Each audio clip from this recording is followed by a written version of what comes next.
번째 장 OSI 계층 모델입니다. 이 장을 시작하시는 순간 여러분은 벌써 CCNA 공부를 반 하신 겁니다. 시작이 반이라는 말이 있죠. 앞으로 몇 장은 네트워크에 대한 기본 이론을 다루게 되므로 지루한 감이 없지 않아 있습니다. 그렇지만 기본 이론은 앞으로 공부를 하시는데 또한 실무에 가셔도 뿌리가 되는 부분이므로 꼭 이해하셔야 합니다. 이 장이 학습 목표입니다. 수강생들은 이 장을 공부하게 되면 OSI 계층 모델과 TCP/IP 모델, OSI 계층 모델의 계층별 이해를 하실 수 있게 됩니다. 각 장을 공부하시기 전에는 각 장의 맨 앞에 있는 스터디 포인트를 반드시 읽어주시기 바랍니다.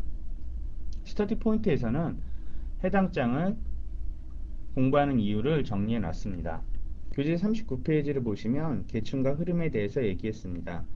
이는 컴퓨터 통신의 기본 원리인 피어투피어 통신을 보다 쉽게 이해하기 위해서 설명한 것입니다. 컴퓨터 간의 통신을 위해서는 출발지와 목적지가 필요합니다. 통신이란 말을 풀이하면 데이터의 흐름인 것입니다. 이러한 데이터의 흐름의 규칙이 바로 프로토콜입니다. 또한 통신을 위해서는 반드시 출발지와 목적지 간의 계층이 같아야 됩니다. 즉 서로 같은 계층으로 대응이 되어야 한다는 것입니다. 그러면 왜 이러한 OSI 계층 모델을 사용하는지 살펴보겠습니다. 계층 모델을 사용하는 중요 이유를 이렇게 뽑아봤는데요. 첫 번째로 계층 모델은 인터페이스를 제공합니다. 여기서 인터페이스는 계층 간의 통신을 위한 통로를 얘기합니다. 논리적인 개념이므로 라우터나 스위치의 물리적인 인터페이스와는 개념이 틀립니다. 그리고 모듈화 처리, 즉 복잡한 문제를 쉽게 해결하게 해줍니다. 세 번째로 상호 호환성, 즉 다양한 회사의 제품 간의 표준을 제공하게 됩니다. 네 번째로 이해도의 증가, 즉 장비를 사용하는 사용자들이 보다 쉽게 장비를 이해할 수 있게 됩니다. 그리고 마지막으로 장비 개발의 용이성, 즉 통신 과정의 계층화를 통해서 장비 개발 업체가 보다 빠른 시간 안에 원하는 장비를 만들 수 있게 해줍니다. OSI 계층별 기본적인 기능을 살펴보겠습니다. 응용 프로그램 계층은 응용 프로그램의 네트워크 서비스를 담당합니다. 표현 계층은 응용 프로그램을 위한 데이터의 표현을 지원해주고요. 세션 계층은 출발지와 목적지 간의 통신을 담당합니다. 트랜스포트 계층은 출발지와 목적지 간의 세션의 수립을 담당해줍니다. 그리고 네트워크 계층은 IP 어드레싱과 최저 경로 산출, 즉 출발지와 목적지 간의 최단거리를 찾아주게 됩니다. 그리고 데이터 링크 계층은 물리적 전송을 위한 다양한 미디어를 지원하고요. 마지막으로 물리 계층은 물리적 전송을 담당하게 됩니다. 본서에서는 최대한 한글화를 했지만 실제 시험에서는 영어로 시험을 보시게 되며 실제 현장에서도 대부분 영어를 사용하게 됩니다. 한글로만 이해를 하게 될 경우 다 알고 있는 사실임에도 불구하고 용어가 생소해서 틀리는 경우가 발생하니까요. 기술적인 단어에 대해서는 반드시 영어로도 이해를 해주시기 바랍니다. 이 장을 시작할 때 컴퓨터 통신은 출발지와 목적지 간의 데이터의 흐름이라고 설명을 했습니다. 데이터가 계층상에서 흘러가는 과정에서 일어나는 것을 인캡슐레이션이라고 합니다. 즉 어떤 데이터가 각 계층을 지날 때마다 세그먼트, 패킷, 프레임 이런 식으로 변하면서 각 계층별로 추가적인 정보를 포함하게 됩니다. 이러한 정보는 헤더와 트레일러에 포함되게 됩니다. 그래서 PDU는 프로토콜 데이터 유닛이라고 해서요. 반드시 각 계층별로 기억을 해주셔야 됩니다. 즉 4계층의 PDU는 세그먼트, 3계층의 PDU는 패킷, 2계층의 PDU는 프레임, 마지막으로 1계층의 PDU는 비트가 되겠습니다. 이 이름들을 반드시 기억해 주시기 바랍니다. 두 번째 섹션인 TCP/IP 모델입니다. OSI 계층 모델이 7개의 계층으로 구분된 데에 비해서 TCP/IP 모델은 4개의 계층으로 구성되어 있습니다. 응용 프로그램 계층은 데이터의 표현, 인코딩, 제어, 즉 응용 프로그램과 관련된 모든 것을 담당합니다. 트랜스포트 계층은 흔히 말하는 QoS, 즉 퀄리티 오브 서비스가 되겠죠. 전송의 안정성, 흐름 제어, 에러 보정 등을 담당하게 됩니다. 세 번째로 인터넷 계층은 출발지와 목적지 간의 패킷의 전달과 최적 경로 산출, 그리고 패킷 스위칭이 일어나고요. 마지막으로 네트워크 링크 계층, 보통 네트워크 액세스 계층이라고도 얘기를 하는데요. 이것은 다양한 물리적인 표준을 얘기합니다. TCP/IP 모델이 개발된 이유는 미 국방부, 즉 Department of Defense, DoD라고 그러죠. DoD에서 만들어졌습니다. 즉 세계적인 전쟁이 나더라도, 즉 어떠한 상황에서도 통신을 하기 위한 그러한 방법입니다. OSI 계층 모델과 마찬가지로 TCP/IP 모델에도 인캡슐레이션이 있습니다. 그림에서 보시면 각 계층별로 추가적인 정보가 헤더에 포함되는 것을 확인하실 수 있습니다. 각 계층별로 PDU의 이름은 트랜스포트 계층은 TCP 세그먼트나 UDP 패킷, 인터넷 계층은 IP 데이터그램, 네트워크 링크 액세스 계층은 프레임입니다. 계층별 PDU, 즉 프로토콜 데이터 유닛의 이름은 반드시 기억을 하셔야 되니까요. OSI 계층 모델과 TCP/IP 모델 모두 꼭 기억해 주시기 바랍니다. 그러면 이 두 가지 모델, 즉 OSI 계층 모델과 TCP/IP 모델의 차이점과 유사점을 비교해 보겠습니다. 먼저 유사점은 두 가지 모두 계층 모델이다. 그리고 두 모델 모두 응용 프로그램 계층을 가지고 있다. 또한 트랜스포트와 네트워크 계층과 호환되는 계층을 가지고 있다. 그리고 모두 패킷 스위칭 기술을 기반으로 한다입니다. 그러면 또 차이점은요. TCP/IP 모델의 경우 응용 프로그램 계층은 OSI 모델의 표현 계층과 세션 계층까지 포함을 하게 됩니다. 즉 OSI 계층 모델의 응용 프로그램, 표현, 세션 계층은 TCP/IP 모델에서는 응용 프로그램 계층 하나에서 담당을 한다는 것입니다. 두 번째로 TCP/IP 모델의 네트워크 액세스 계층은 OSI 계층 모델의 데이터 링크 계층과 물리 계층을 모두 포함하게 됩니다. TCP/IP 모델은 인터넷 발전의 표준이 되는 그러한 모델로 성장을 했습니다. 그러면 실제 두 모델을 그림을 그려서 비교를 해보겠습니다. OSI 계층 모델이 전체 7개의 계층 모델로 되어 있었죠. TCP/IP 모델은 4개의 계층. 그림에서는 이걸 분리되어 있는데 이렇게 하나의 계층, 둘, 셋, 넷입니다. 그래서 서로 대응하는 부분을 보실 수 있죠. 제가 앞장에서 설명했을 때 TCP/IP 모델의 응용 프로그램 계층은 OSI 모델의 이 세 계층을 모두 합친 거라고 말씀을 드렸습니다. 이렇게 대응이 되죠. 그리고 트랜스포트 계층과 네트워크 계층은 1대1로 대응이 되고 데이터 링크 계층, 물리 계층은 하나로 합쳐서 대응을 하게 됩니다. 그 두 모델의 대응 관계는 시험에 자주 출제되니까요. 위 그림 자체를 반드시 외워두시기 바랍니다. TCP/IP의 경우 구체적인 내용은 6장의 TCP/IP와 서브네팅에서 보다 자세하게 이루어졌습니다. OSI 계층 모델과 TCP/IP 모델을 비교해 보겠습니다. 두 모델의 유사점은 계층 모델이다. 응용 프로그램 계층을 가지고 있다. 트랜스포트와 네트워크 계층에 호환되는 계층을 가지고 있다. 모두 패킷 스위칭 기술을 기반으로 한다입니다. 또한 차이점은 TCP/IP 모델의 경우 응용 프로그램 계층은 OSI 계층 모델에 표현 계층과 세션 계층까지 포함을 하게 됩니다. 즉 TCP/IP 모델의 응용 프로그램 계층은 OSI 모델의 응용 프로그램 계층, 표현 계층, 세션 계층, 즉 세 개의 계층을 모두 포함하게 됩니다. TCP/IP 모델의 네트워크 액세스 계층은 OSI 계층 모델의 데이터 링크 계층과 물리 계층을 포함한다. 즉 두 개의 계층이 하나로 되어 있다는 것입니다. 마지막으로 TCP/IP 모델은 인터넷 발전의 표준이 되는 모델입니다.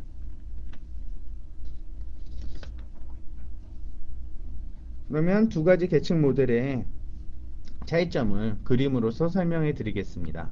이 그림은 시험에도 자주 출제되니까요. 그림 자체를 반드시 외워두시기 바랍니다.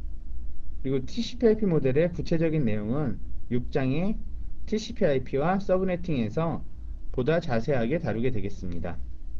그림에서 보시면 TCP/IP 모델의 응용 프로그램 계층은 OSI 모델의 3개의 계층을 모두 포함하게 됩니다.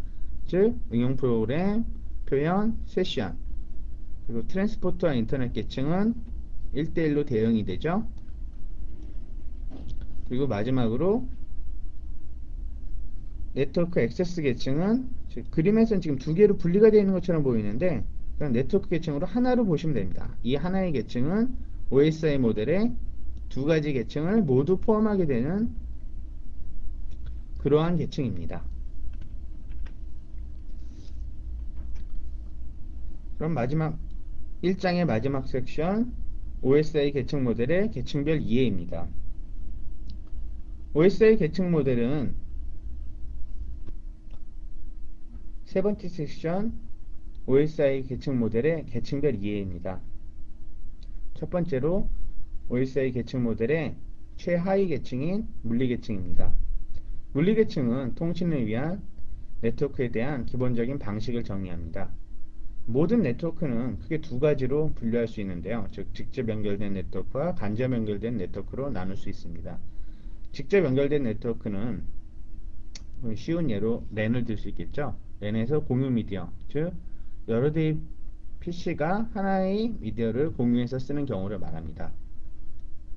두 번째로는 확장 공유 미디어, 그러니까 첫 번째 그림과 같지만 중간에 물리계층 장비, 즉 허브와 같은 장비가 들어있는 방법을 말합니다. 그리고 마지막으로 포인트 투 포인트, 즉 PC 대 PC 아니면 라우터 대 라우터 이런 식으로 1대1로 서로 연결이 되어 있는 경우를 말합니다. 간접 연결된 네트워크는 다시 두 가지 서킷 스위칭 네트워크와 패킷 스위칭 네트워크로 분류가 되는데요. 서킷 스위칭 네트워크의 경우 전통적인 PSTN, 즉 전화망을 예로 들 수가 있습니다. 이는 출발지와 목적지 간의 모든 구간에 사전에 서킷이 연결되어 있는 네트워크를 말합니다. 즉 경로가 모두 설정이 되어 있다는 얘기죠. 두 번째로 패킷 스위칭 네트워크는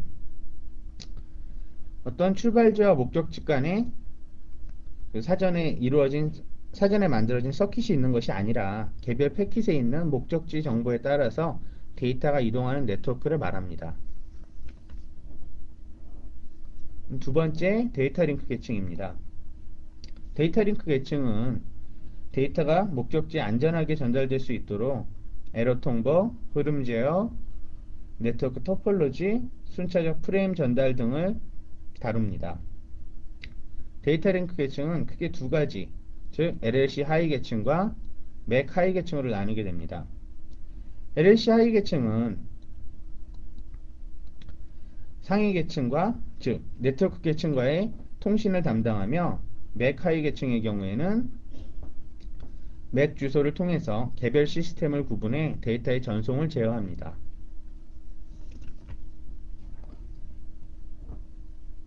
맥 주소의 구조를 나타내는 그림인데요.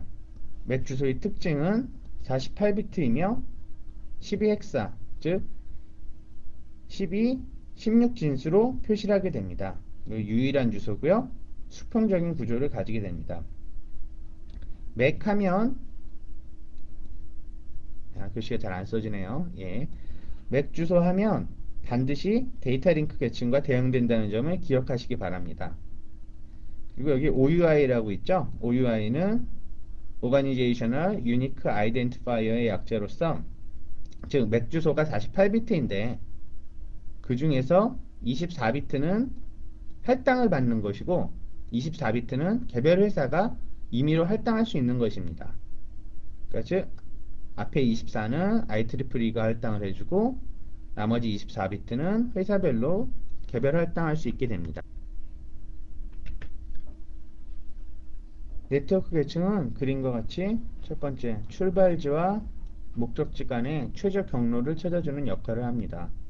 즉 보시면 아주 많은 길들이 있죠. 이렇게 가도 되고 이렇게 가도 되고 이렇게 가도 되죠. 이 중에서 최저 경로를 찾아주는 역할을 합니다. 물론 경로를 찾아줄 때는 IP 주소가 기준이 됩니다. 앞장에서 설명한 것 같이 맥 주소 하면 데이터 링크 계층이고요. IP 주소 하면 네트워크 계층과 관련된 내용이라는 것을 꼭 기억해 주시기 바랍니다. 트랜스포트 계층은 출발지와 목적지 간의 데이터의 효율적인 전송을 담당합니다. 통상 QoS라고 하는, 즉 Quality of Service라고 하는 데이터의 전송의 안정성, 정확성을 말합니다. 트랜스포트 계층의 대표적인 프로토콜은 크게 두 가지, TCP와 UDP가 있습니다. 상위 계층, 즉 세션, 프레젠테이션, 응용 프로그래밍 계층은 CCNA 시험에서는 거의 다루지 않습니다. 상위 계층에 대해서는 아주 기본적인 내용만 간략하게 다루도록 하겠습니다. 먼저 세션 계층입니다. 세션 계층은 응용 프로그램의 세션의 수립과 관리, 해제 등을 담당하게 됩니다. 어떤 서비스 요청이나 응답 등 이러한 역할을 해주는 것입니다. 세션 계층의 주요한 프로토콜로는 NFS, SQL, IPC, ASP, SCP, X윈도우 등이 있습니다. 단어들의 각 뜻을 꼭 기억해 주시기 바랍니다. 예를 들면 NFS 하면 네트워크 파일 시스템, SQL 하면 스트럭처드 쿼리 랭귀지, 이런 식으로 제가 교재에 정리를 해 놨으니까요. 그거를 꼭 확인해 주시기 바랍니다. 표현 계층은 응용 프로그램에서 사용할 데이터의 형식이나 암호화, 압축을 다룹니다. 표현 계층에서의 주요 프로토콜이나 이런 데이터 형식은 ASCII나 텍스트, JPG, MPEG, AVI 등이 있습니다. 마지막으로 응용 프로그램 계층은 우리가 흔히 사용하는 프로그램을 생각하시면 됩니다. 즉 이메일이라든가 웹 서비스, 파일 송수신, 호스트 연결, 이런 게 있습니다. 이 그림은 단순히 응용 프로그램 계층만을 나타내는 게 아니라 OSI 7 계층의 모든 계층의 특징을 나타내주는 그림입니다. 그러니까 전체를 꼭 기억해 주시기 바라고요. 예를 들면 물리적 계층에서는 ISDN이나 ADSL, ATM 이런 것을 규정하고요. 데이터 링크 계층에서는 PPP나 이더넷, 네트워크 계층은 IP, 트랜스포트 계층은 TCP와 UDP, 세션 계층은 각 포트 번호들, 그리고 프레젠테이션 계층은 그 서비스 프로토콜의 종류, 즉 HTTP나 FTP, 텔넷, DNS 이런 부분을 담당하게 됩니다. 마지막으로 한번 정리를 해볼까요? 응용 프로그램 계층은 우리가 쉽게 사용하는, 현실적으로 사용하는 프로그램들을 말한다. 프레젠테이션 계층은 각종 프로토콜이다. 그리고 세션 계층은 포트 넘버, 트랜스포트 계층은 TCP와 UDP, 즉 QoS 서비스, 네트워크 계층은 IP, 데이터 링크 계층은 이더넷, 마지막으로 물리 계층은 통신하기 위한 방법, 이런 것을 규정한다고 기억해 주시면 되겠습니다. 이번 장에서는 OSI 계층 모델에 대해서 살펴봤습니다. 교재에 각 장의 뒷부분에 있는 요약은 반드시 모두 암기하셔야 합니다. 기본적으로 이해도 중요하지만 이해를 위해서는 반드시 외워두셔야 할 부분을 정리해 놨으니까요. 꼭 기억해 주시기 바랍니다. 또한 교재의 모든 그림은 개념 설명을 쉽게 하기 위해서 만들어졌으므로 그림을 이해하시면 보다 쉽게 개념을 이해하실 수 있습니다. 또한 연습 문제는 CCNA 시험을 보기 위해선 반드시 직접 풀어보셔야 합니다. 다음 챕터에서는 OSI 계층별 장비에 대해서 알아보겠습니다.